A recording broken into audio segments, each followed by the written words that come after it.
Breathing analyser మా బతుకుపై భారం చూపెడుతుందని చెబుతున్నారు.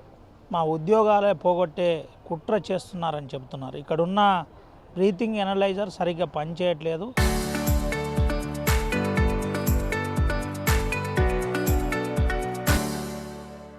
తాగనోళ్ళను కూడా తాగినని చెబుతున్నారు. దీన్ని మేము తీవ్రంగా ఖండిస్తున్నామని ఈరోజు బస్సులన్నీ కూడా బంద్ చేసి ఆర్టీసీ కార్మికులు సమ్మె చేస్తున్నారు. మనతో పాటు కార్మికులు ఉన్నారు, మాట్లాడేది. ఏం జరుగుతుంది అసలు, ఏంది బస్సులు తీయట్లేదు ఎందుకు? 8వ తారీఖు నాడు రాయమల్ అనే డ్రైవరు డ్యూటీకి వచ్చిండు. డ్యూటీకి వచ్చిన తర్వాత ఆయనను అది ఊదిపించారు. ఊదిపిస్తే ఆయనకు 56 వచ్చింది. వచ్చిన తర్వాత సార్ని తాగలేదు అది అని ఆయన ఎంత రిక్వెస్ట్ చేసినా కానీ ఆయనకి ఎలాంటి ఎక్స్క్యూజ్ ఇవ్వకుండా ఆయన పక్కకు చెప్పి ఆయన ప్లేస్లో వేరే డ్రైవర్ని ఇచ్చి బండి పంపించేసారు. సరే అయిపోయింది. అది మేము కూడా సార్ ఏదో జరిగింది, పొరపాటు జరిగింది, ఇవాళ ఆపండి, రేపు పొద్దున డ్యూటీ తీసుకోండి సార్, రేపటి వరకు అంత సెట్ రైట్ అవుతుంది కదా, ఏమున్నా కానీ అయిపోతుంది అంటే ఆ మర్నాడు ఇంకొక డ్రైవర్కు పెట్టారు. ఆయనకు 73 వచ్చింది. 73 వచ్చిన డ్రైవర్నేమో లైన్ మీద పంపించారు. 56 వచ్చిన డ్రైవర్ను పక్కకు పెట్టారు. అంటే ఇక్కడ మేనేజ్మెంట్ వివక్షత చూపిస్తుంది, తన సొంత వివక్షత. ఎందుకంటే కార్మికులను అనగదొక్కే ధోరణి అవలంబిస్తూ ఉన్నారు మన మంచిర్యాల డిఎం గారు. దాని తోడు ఇవాళ మేము అడిగినాం, డిపోలో సెక్యూరిటీ రిపోర్ట్ ఉంటుంది. ఆ రిపోర్ట్ ఏదైతే ఉన్నా మరి 73 వచ్చినప్పుడు ఆయన ఎందుకు లైన్ మీద పంపించారని మేము అడగడం జరిగింది. డిఎం గారు ఏం చెప్తారు కదా అంటే, అసలు నాకు రిపోర్టే రాలేదు, నాకు తెలియదు అంటే, ఈయన యూనిట్ ఆఫీసర్ అయ్యండి, డిపోలో ఏం జరుగుతుందన్నది తెలియకపోతే ఈయన ఎట్లా యూనిట్ ఆఫీసర్ అండి? ఈయనకైతే ఇన్ఫర్మేషన్ ఉంటుంది ఇమీడియట్లీ, ఏది జరిగిన డిపోలో ఏది వచ్చినా ఏది పోయినా కానీ డిఎం గారికి ఇన్ఫర్మేషన్ ఉంటుంది. కానీ నాకు ఏం తెలియదు, ఆయన పోయింది కూడా నాకు తెలియదు అంటే ఆయన చేతిలో ఒక 40-50 మంది ప్రాణాలు ఉంటాయి. కర్మగాలి ఊదినప్పుడు 73 వచ్చింది. విత్ ఇన్ ద సెకండ్లో 5 నిమిషాలలో మళ్ళీ ఊదితే 0s వచ్చినాయి. అంటే మిషన్ ఫాల్టే కదా. మిషన్ ఫాల్ట్ ఉండడం వల్లనే 73 చూపించింది, 0 చూపించింది. 0 చూపించినప్పుడు అదే బేస్ చేసుకొని ఈ డ్రైవర్ను కూడా డ్యూటీకి పంపించాలన్నది మా కాన్సెప్ట్. కానీ డిఎం గారు దానికి నేను ఎట్లా ఒప్పుకుంటా, ఇది ఎట్లా ఒప్పుకుంటా అంటే, మరి ఆయన ఎట్లా పంపించినట్టు?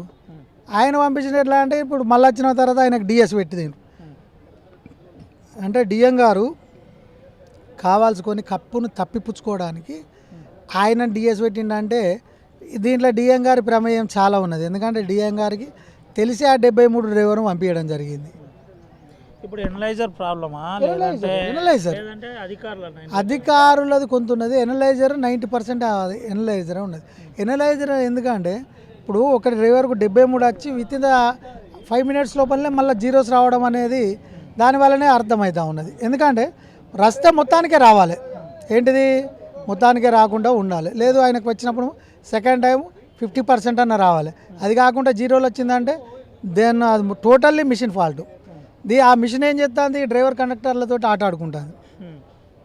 ఒక డ్రైవరు పోవడానికి రావడానికి కారణం ఆ మిషనే. దానికి ఇంతకుముందు కూడా పాత డిఎం గారు ఉన్నప్పుడు ఇట్లనే ఆయన కంప్లైంట్ చేస్తా, ఏమయ్యా మీరు ఏం మాట్లాడతారా, అడిగినా ఊరికైనా వస్తుందా అని చెప్పి ఆ డిఎం గారు వచ్చి ఊదిండ్రు. పాత డిఎం గారు వారికి 11 వచ్చింది. అసలు ఆయనకు ఏది ముట్టుకోడు. పాత డిఎం గారికే 11 వచ్చింది. మరి అట్లాంటప్పుడు మా డిఎం కూడా ఒకసారి ఊది చూస్తే తెలుస్తుంది కదా అది ఫాల్ట్ ఏంటిది అన్నది.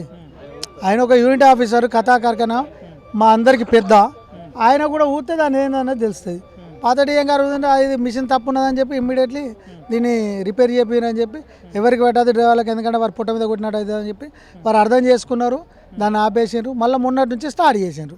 స్టార్ట్ చేస్తే ఇప్పుడు ఇద్దరు బలి. ఎప్పుడు చెప్పలేదా కొత్త ఎనలైజర్ తెప్పియండి, దీనివల్ల ఇబ్బంది అవుతుంది? అంతకుముందు ఎన్నోసార్లు చెప్పినాం. చెప్పిన తర్వాత ఇది రిపేర్ వచ్చిందని చెప్పి ఇది కొత్త స్టార్ట్ చేసారు. ఈ స్టార్ట్ చేసిన తర్వాత ఈ 2 కేసులు అయినాయి. 2 days లోపల డే బై డే ఇది 2 కేసులు అయినాయి. మళ్ళీ ఇలా పెడితే ఏమొస్తుండను ఇంకో డ్రైవర్కు. అప్పటికి ఆల్రెడీ 2 ప్రైవేట్ డ్రైవర్లకు కూడా 3 ప్రైవేట్ డ్రైవర్లకు వాళ్ళకి పెడితే వాళ్ళకి వచ్చింది. ఒక కాంట్రాక్ట్ డ్రైవర్కి వచ్చింది. అంటే మిషన్ తప్పు వల్లనే. మిషన్ తప్పు లేకుండా ఎందుకు అంతకుముందు రాంది ఇప్పుడు ఎందుకు వస్తుంది? కాబట్టి మరి డిపో బస్సులన్నీ ఆగిపోయినాయి. చర్చల కోసం డిప్టీ ఆర్ఎం గారు వచ్చిండ్రు, కానీ ఇంతవరకు వారు మమ్మల్ని పిలవడం కూడా లేదు. పిలవడం లేకుండా వారు ఏం చేస్తున్నారంటే ఏకతాటి మీద ప్రైవేట్ డ్రైవర్లను, ప్రైవేట్ ఆపరేటర్స్ను పిలిచి మీరు బస్సులు ఫ్రీగా నడుపుండ్రి, తీయండి అని చెప్పి వాళ్ళని ఎంకరేజ్ చేస్తూ ఉన్నారు. దీనివల్ల కార్పొరేషన్కి నష్టం జరుగుతుంది తప్ప లాభం లేదు. వారు ఒక యూనిట్ ఆఫీసర్ అయ్యండి ప్రైవేట్ డ్రైవర్లను ప్రోత్సహించడం ఇది ఎంతవరకు కరెక్టో వారికి విజ్ఞతకే వదులుతూ ఉన్నాం. ఎందుకంటే ఇది కాదు విధానం. ప్రాబ్లం చిన్నది సాల్వ్ చేస్తే అయిపోతుంది. నువ్వు ఆయనకి ఇంక్రిమెంట్ తింటావా, ఇంకేమైనా చేస్తావా, చేసి డ్యూటీకి పంపిస్తే ఈ ప్రాబ్లమే ఉండదు.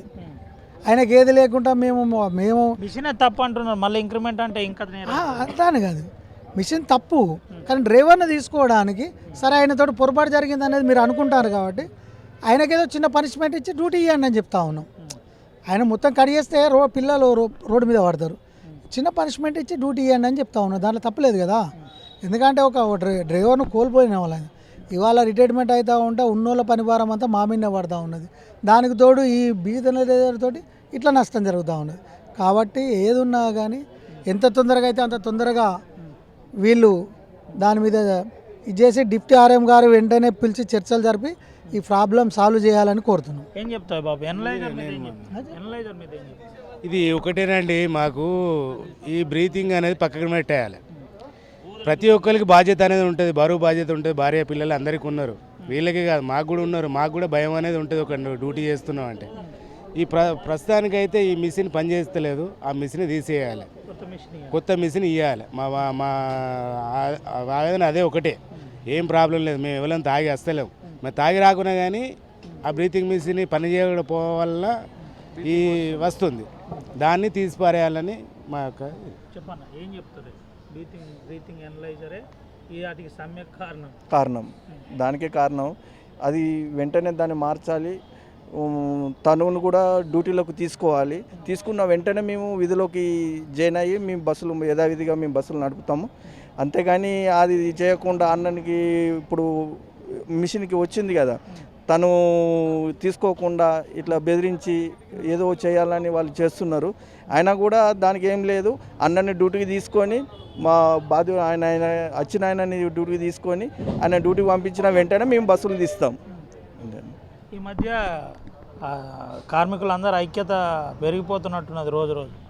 బాగుందండి, అంటే మా ఐక్యత జేఏసీ బాగుంది, నాయకత్వం బాగా చేస్తున్నారు, బాగానే ఉన్నదన్న. మా ప్రాబ్లమ్స్ మొన్న స్ట్రైక్ నుండి వెళ్ళి బాగా సాల్వ్, కొంచెం మాకు అండదండ కొంచెం ధైర్యం వచ్చింది.